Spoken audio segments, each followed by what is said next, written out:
3 menor de edad ang kabilang sa 10 na-rescue sa online prostitution den sa Quezon Province. Mga dayuhan umano ang parokyano na operasyon at dolyar ang ipinambabayad sa mga suspect. Saksi, si June Veneracion. Magkasunod na sinalakay ng mga miyembro ng PNP Anti-Cybercrime Group ang mga umano'y online prostitution den sa Tayabas at Lucena sa Quezon.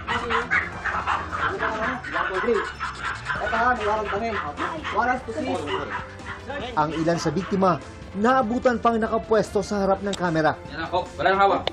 Yung cellphone, bitawan natin ako ng cellphone. Arestado ang 5 sospek habang 10 biktima ang na-rescue.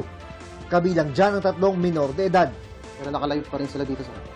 Ang karamihan pa sa mga sospek at biktima magkakamag-anak ayon sa mga otoridad. Itong online prostitution din, ang nangyayari po dito ay meron po mga biktima na pinapagawa ng mga sexual activities online. Ito po nagla-live sila sa isang website kung saan ang karaniwang mga customer po nila ay mga foreigner. Sa investigasyon ng PNP ACG, hindi maa-access ang website ng naarestong grupo kung local credit card ang gamit.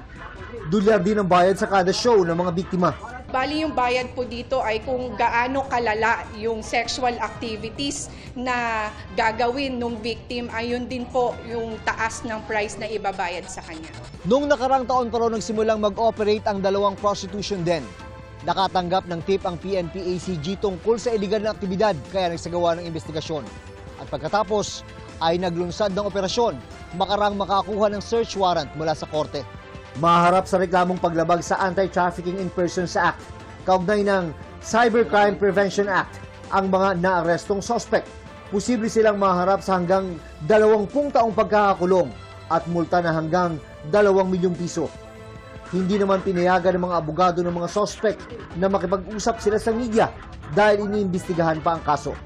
Para sa GMA Integrated News, ako si June Veneracion, ang inyong saksi.